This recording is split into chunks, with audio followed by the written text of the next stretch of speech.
分头找。那找。木奈。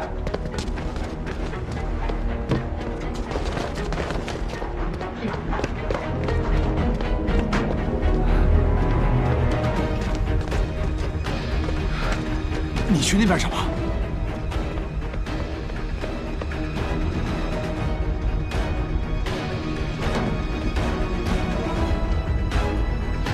我找着了，小花哥，这儿，我找着了。哎，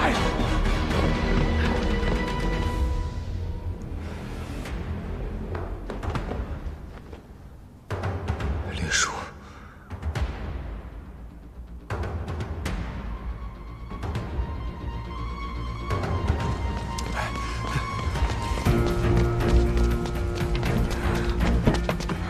这应该就是最后一块琥珀，你赶紧送回去，这里我来解决。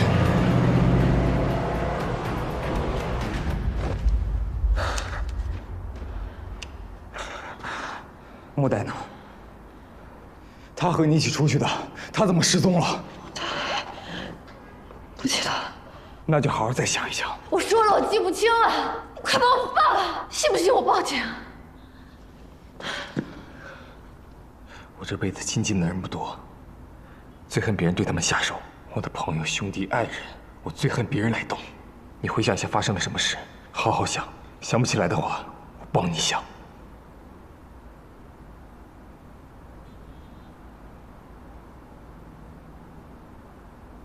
我第一次见你，就有一种很奇怪的感觉，让我觉得。 又畏惧，又兴奋。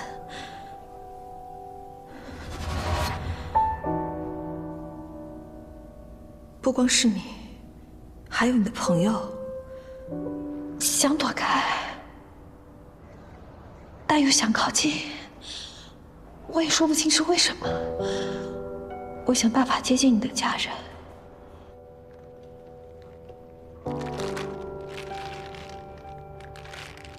2楼有个房间，我觉得很清静，但是门一直锁着，我进不去啊。这次你们回来，情况又有了新变化，像是有一个声音在一直召唤着我过去。姐姐，2楼不可以。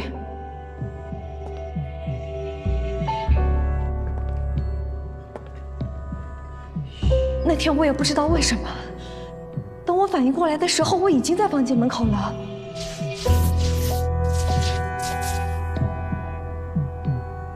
脑袋里却一直想着，想什么？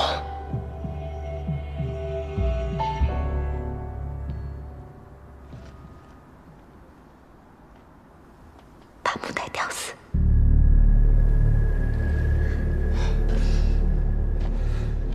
然后呢？ 然后呢？然后我给他下药啊，把他带到了这里。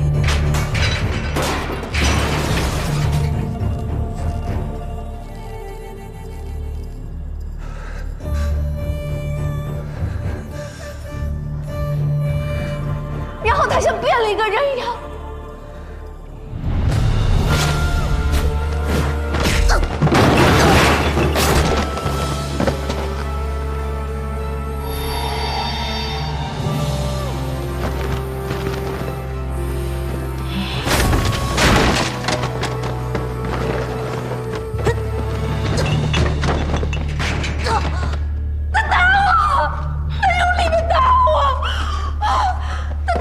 然后呢？他打我！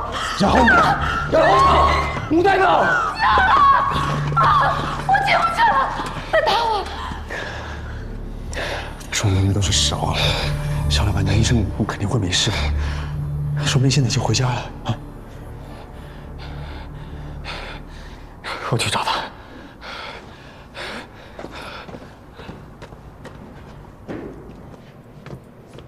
由于这会儿小罗哥在忙。 就由我来为大家做实地记录，以便日后讨论。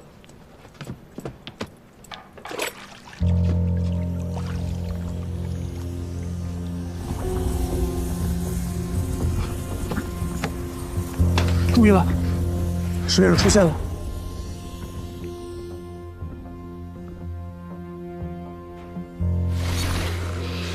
八家院不是烧了吗？怎么又修复了？被烧的女人怎么也康复了，还过上了幸福的生活？以上就是这次水影所展现出的故事。但是有点奇怪，你这个院儿烧了还能再建，人烧了能跟没事人似的？这故事情节难道是倒叙？从后往前讲的？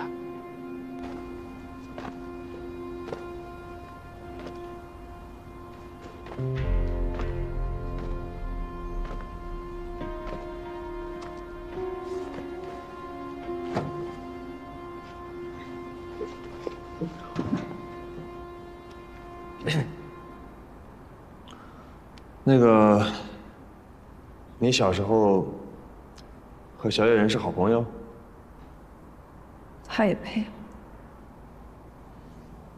我去了月亮山，他在山洞里画了很多画，画的都是你母亲带你们俩玩。没错，我妈那时候怕他寂寞，会带我一起上山跟他玩。一个畜生还怕寂寞？你都进山了，就没有陪他玩过？当然不是，我高高兴兴的陪他玩，还教他画画呢。画画是你教他的？不然呢？一个畜生要是没人教他画画，他懂什么叫做画画吗？你不要张口闭口就是小畜生，能不能放尊重点？叫一句畜生就生气了？那你听到接下来发生的事情，还不得气疯了？我高高兴兴的陪他玩，如果不这样，我妈怎么会让我单独的带着他？她又怎么会事事都听我的呢？你做什么了？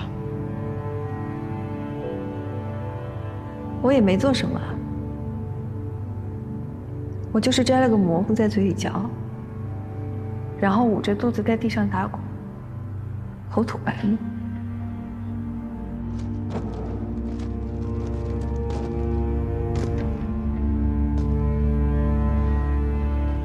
你装中毒啊，然后让他带你去寨子。进了寨子我就好了，我大喊，我大叫，我让村里所有的人都来看他。你真该好好看看他被人砸石头的样子。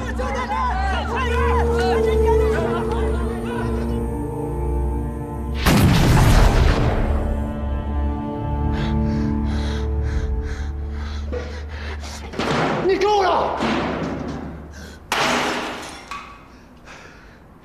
我告诉你，他就是活该。我本来有个幸福的家，就是因为他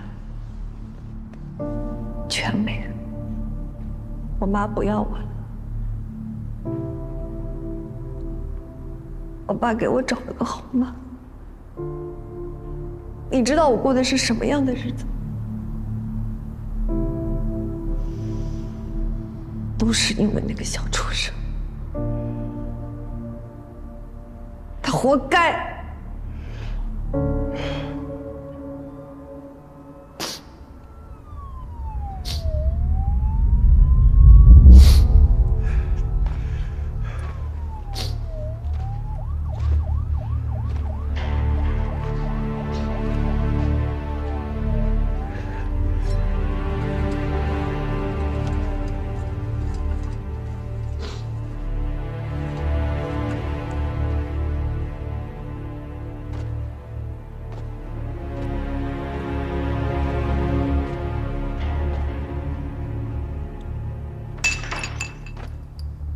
连小姐，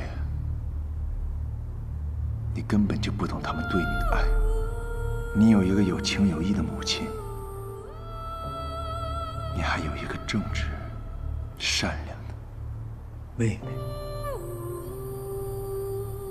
你都失去他们了，但不是他们不要你，是你不配，你从头到尾都不配。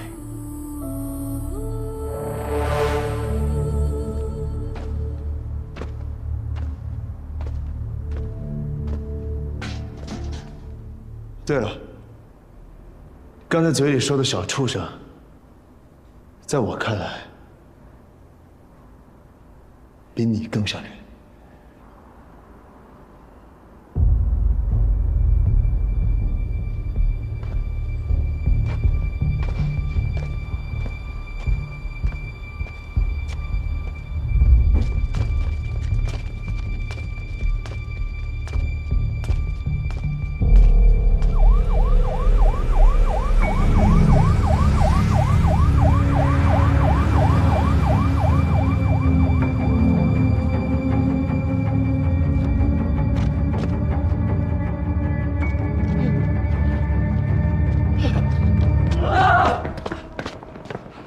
那女孩太惨了，都被撞飞了。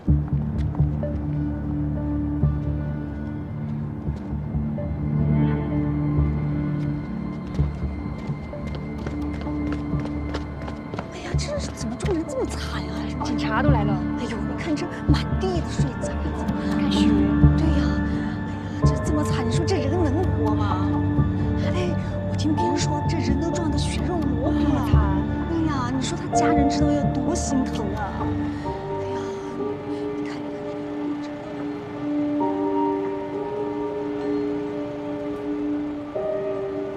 医生，医生，快！我儿子受伤了，快！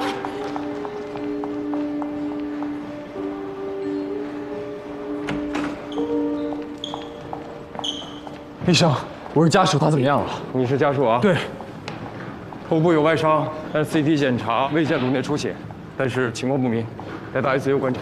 那没事吧？得观察观察。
那个床的病人呢？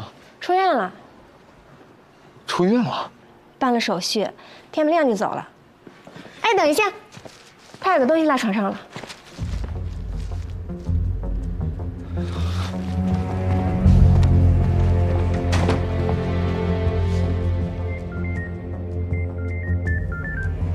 喂，张叔在吗？没在。张叔给我留了张纸条，他说和老板娘有急事要出趟远门，让我看着酒吧。我刚给他们打电话，一直没人接呢。好，我去找万婆后要消息。喂，喂。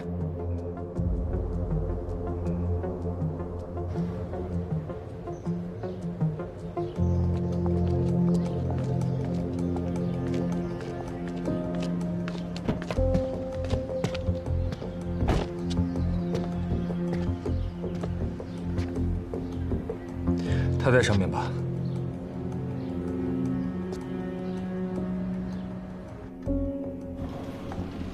可以让莫代在这边再待几天，我们再观察一下。好，我知道了。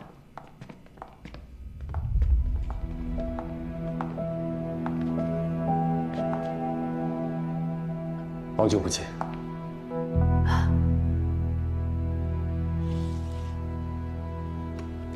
这位何医生是我的老朋友，8年前他还在花城人民医院的时候就跟过穆代的案例。8年前，你不知道，或者你把8年前的事情和这位罗先生简单说一下。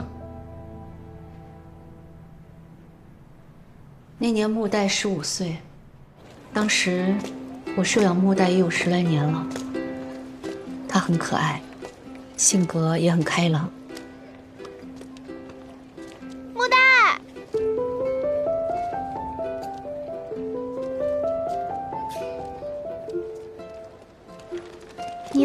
谢谢。走，我刚才还在找你呢。我们待会儿去哪儿？他在班上有一个好朋友，叫沈文，两人形影不离，好的就像一个人。但是后来出了一件事，他俩放学后会一起去一个补习班，但是有一天晚上到了11点，两人还没有回家，手机也打不通。我们后来找到老师，才知道他们当晚逃课。我跟文文的妈妈从学校开始一条街一条街的找，最后找到了一个巷子口。文文，大哥去哪？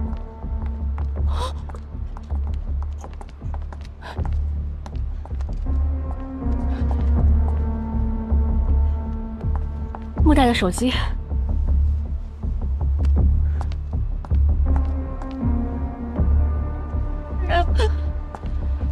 没事没事。文文，那是一片废弃的工地，我们找进去，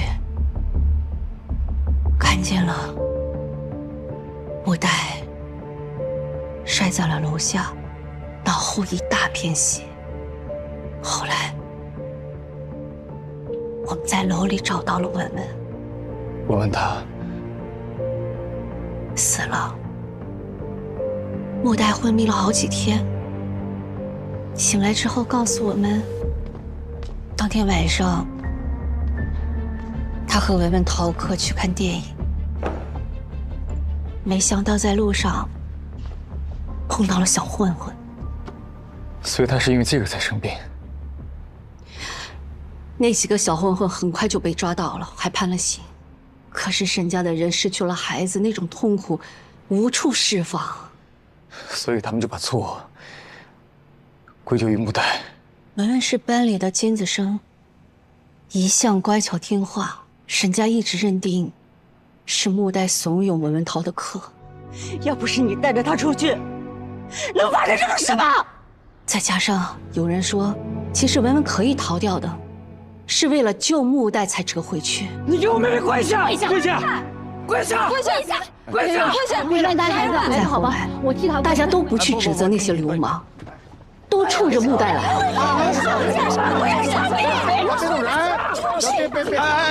凭什么啊？木代当时撞伤了头，对那件事情记忆非常模糊。沈家的人来质问，他根本没法辩解，那等于就是默认了。那你当时作为唯一能够保护他的人，你也没为他辩解吗？辩解？你让我怎么辩解？人家都失去了孩子，木代好歹是活下来了。我也劝木代忍一忍，忍一忍，忍一忍就过去了。但是直到那一次，木代，没事啊，没事了啊。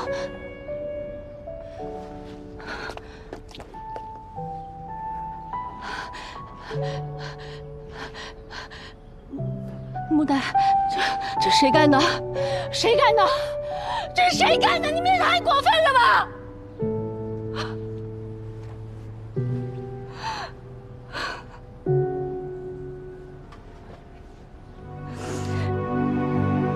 木代，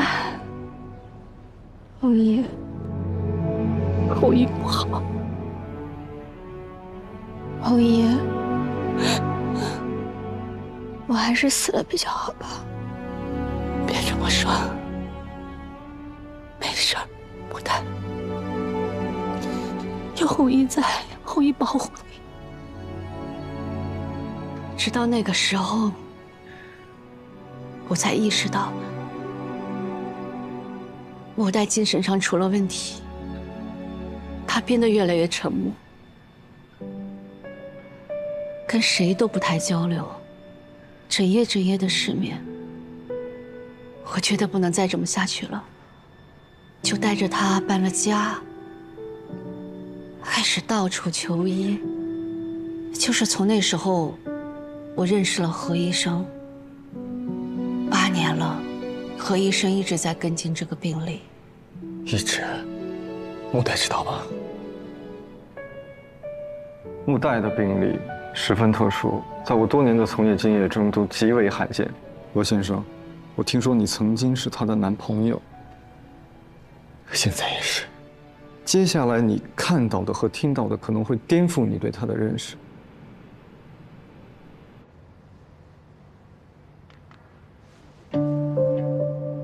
当年我建议霍女士留意穆代的日常行为，最好可以在她不知情的情况下拍摄一些视频，一方面我们可以更加全面地监察她的情况。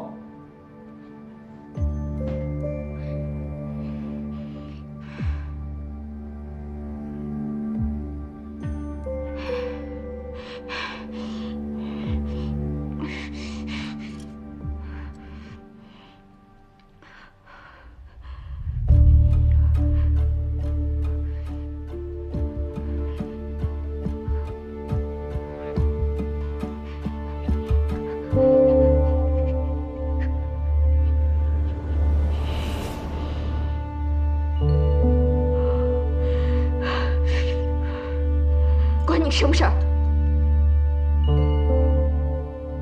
这事又不是你杀的人，你也差点死了。好不容易捡回半条命，还要赔进去，哭什么哭？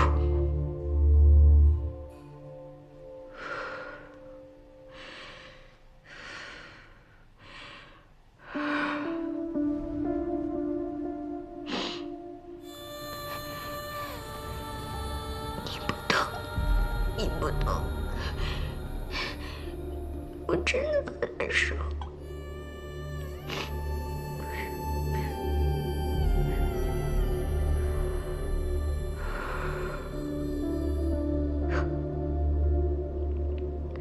你难受？你难受什么？是你杀的人吗？可是我真的很难受，我很想去死，我很想很想很想。这是我的身体，我的。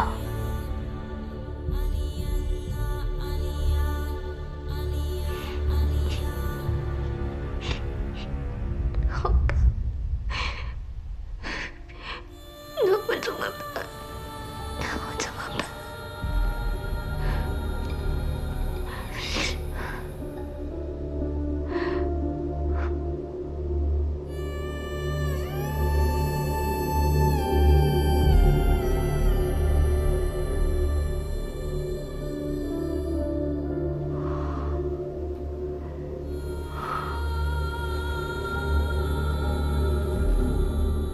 那就这样吧。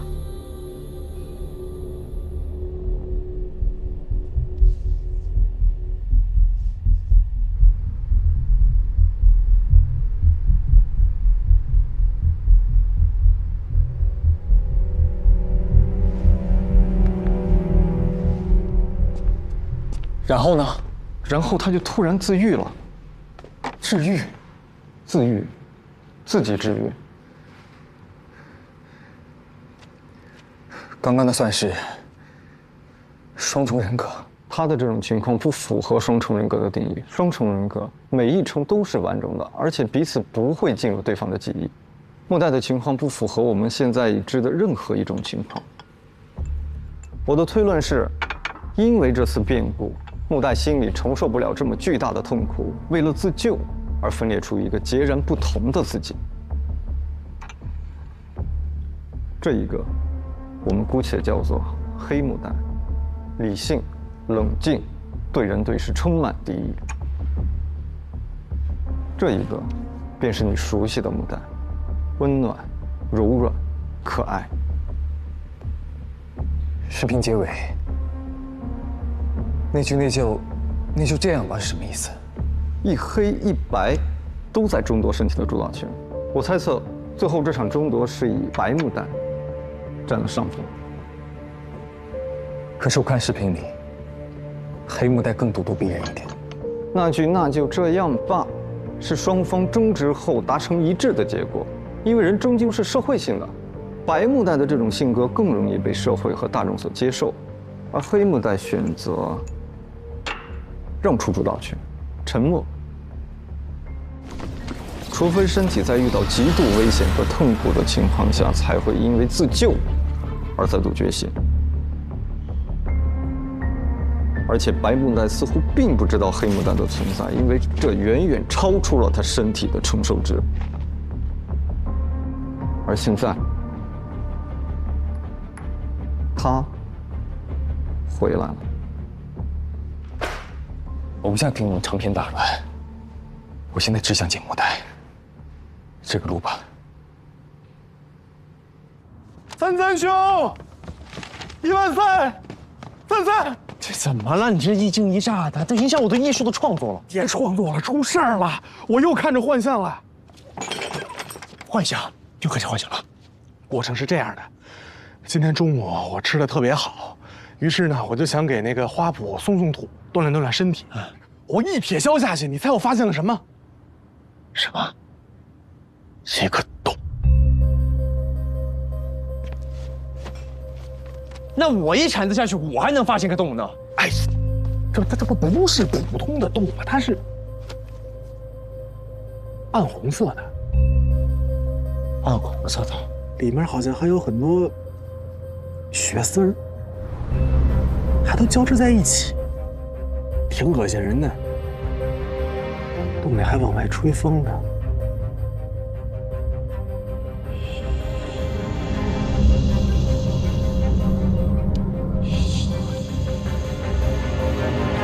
别虚了，别虚了！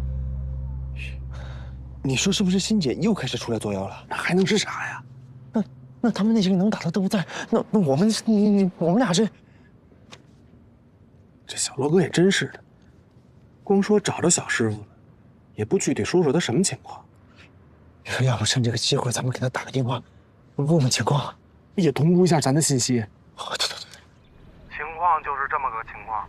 知道了，你们保持警惕。我这头完事了，我就回去了。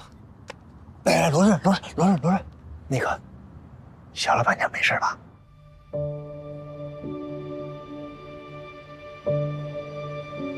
他没事。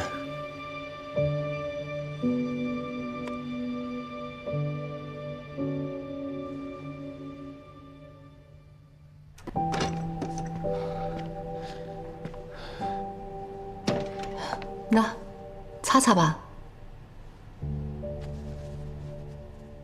木代在楼下活动时，他喜欢一个人待着。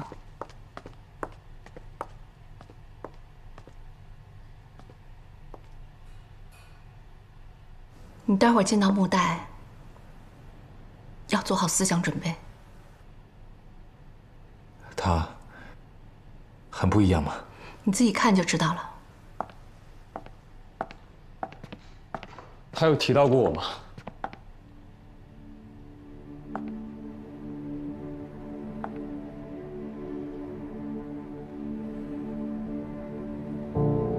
那他还记得我吧？啊，记得，当然记得。你、曹延华，还有他新认识的红纱，他都记得。你别忘了，黑木代是可以进入白木代的记忆，只不过感情上会有一些不一样。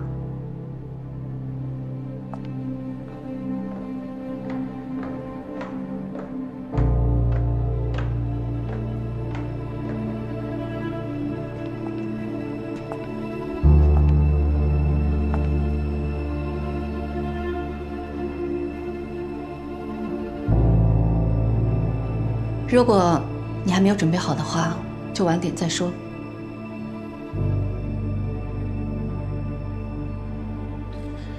我准备好了。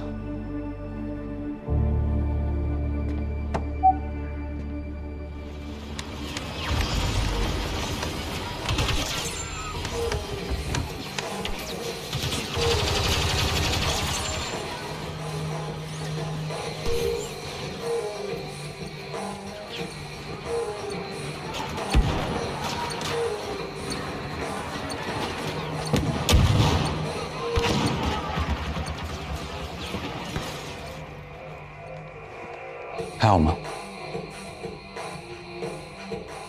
挺好的。有双人模式吗？陪你打一把。我喜欢一个人打。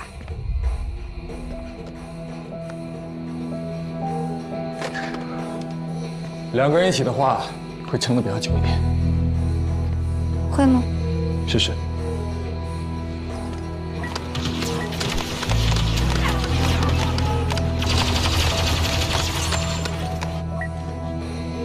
两个人也没什么不同。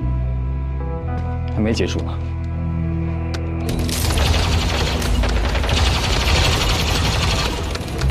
绷带，轻轻带。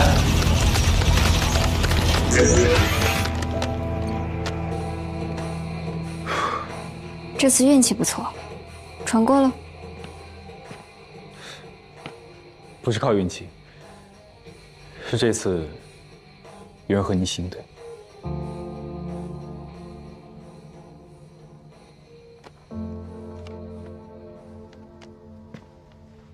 以前我遇到事情，总是一个人做决定；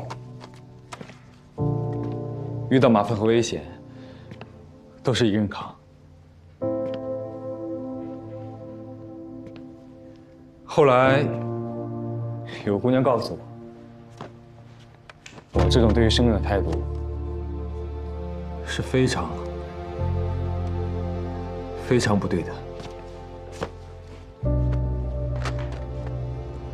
我觉得她说的有道理，有人和你分担，总比一个人死撑要好。你个杀人犯！哎呀，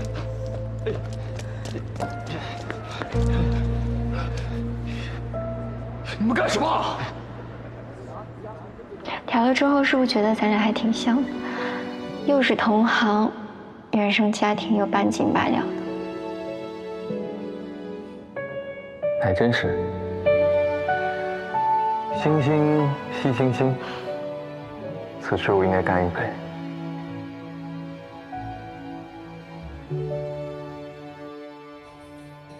8年前的事情我改变不了什么，但以后我愿意和你一起面对。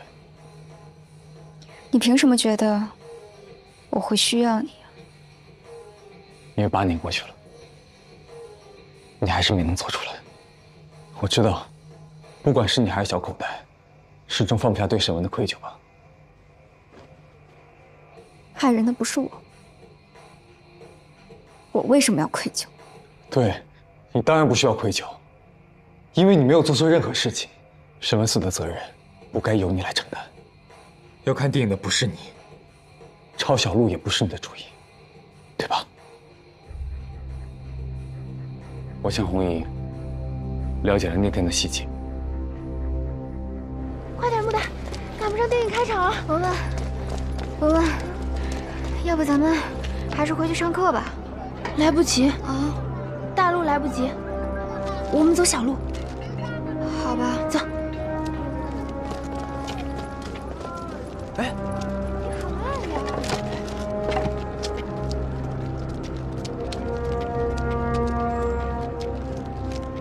可你出于愧疚，没有做任何辩解。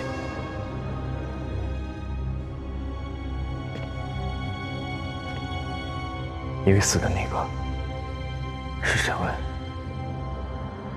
也因为他本来可以逃走的。别跑！好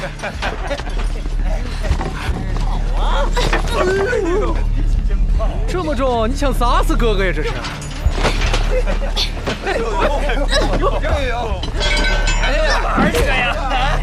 过来！快跑！过来呀！放开我！救命！来人！也许在旁观者眼里，这并不是一个明智的选择。我不知道沈文当时怎么想的。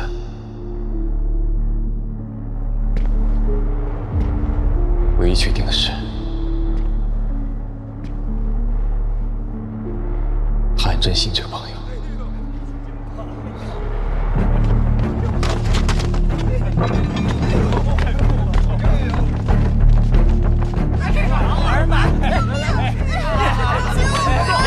来，哥哥，文文。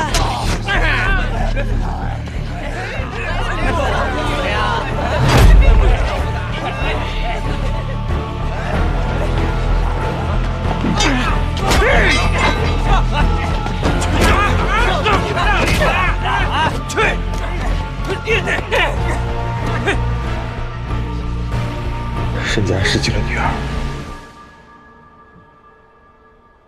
但你不该替真正的恶人去承担这一切。你是不是以为这些就是真相？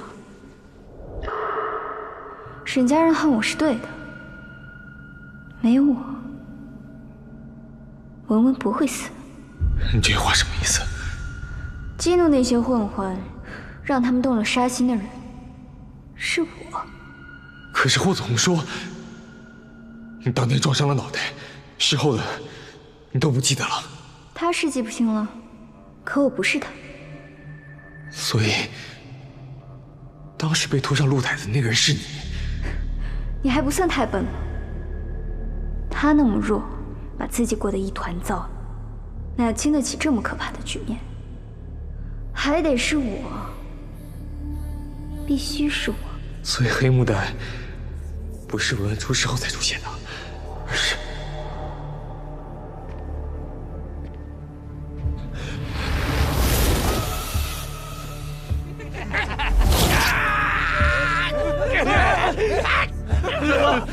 大哥，打他！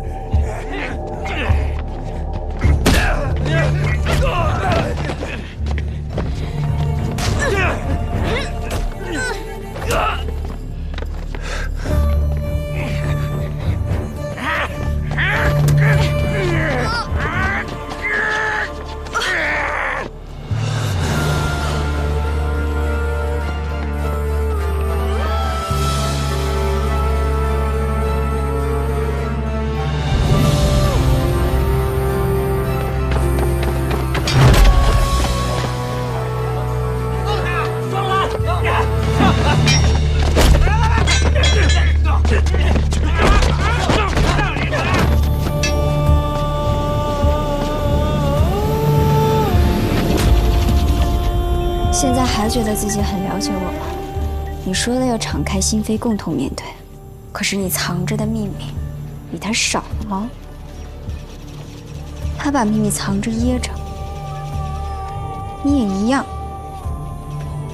你早就发现他不对了，可是你从来都不问，什么都没做，事到临头还口口声声说要共同面对。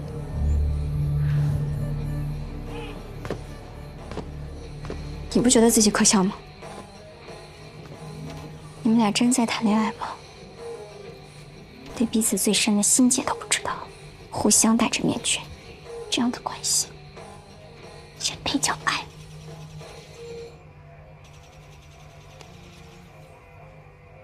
还戴着？我以为我扔了它你会明白呢。什么意思？还不够明显吗？我不是你的小口袋，他呀，再也回不来了。干脆点儿，一拍两散，别为难别人，也别折磨自己。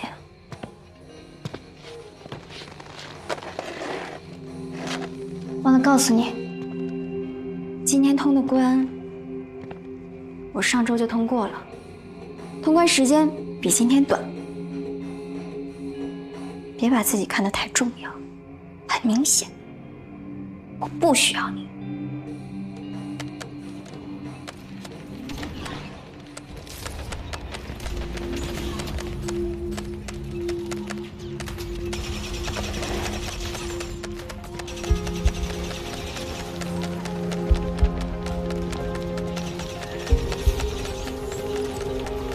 也许你说的对，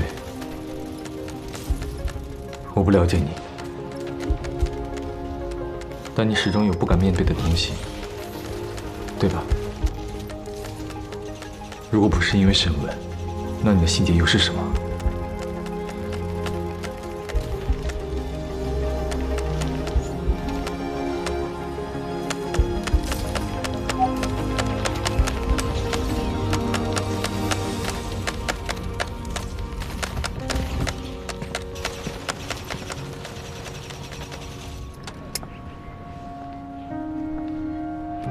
我先回去处理点事情，有什么需要帮忙的，或者木代有什么事情，就打给我。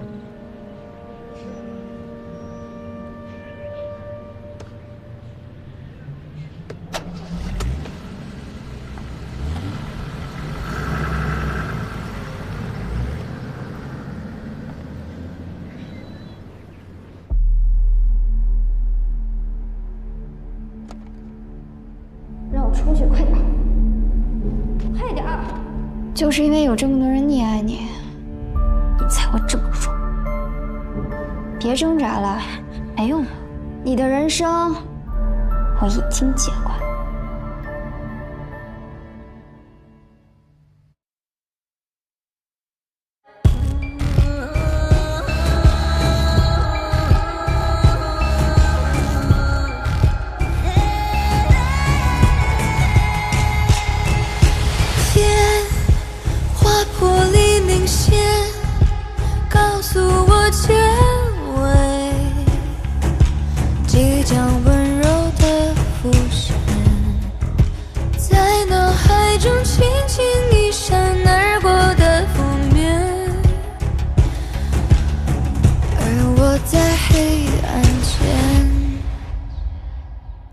人的守着分两面，一面是注意，一面在等你。这场游戏始终没结局，踏着走过的痕迹。你换作是我，默契我没听。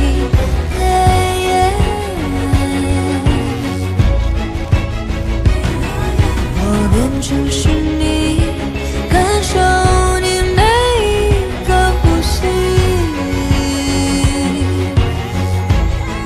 然后继续坚信天划破黎明线，告诉我结尾，即将温柔的浮现，在脑海中轻轻一闪而过的负面，而我在黑暗间划破黎明线，告诉我结尾，即将温柔的浮现，在脑海中轻轻一闪而过的负面，而我在黑暗间。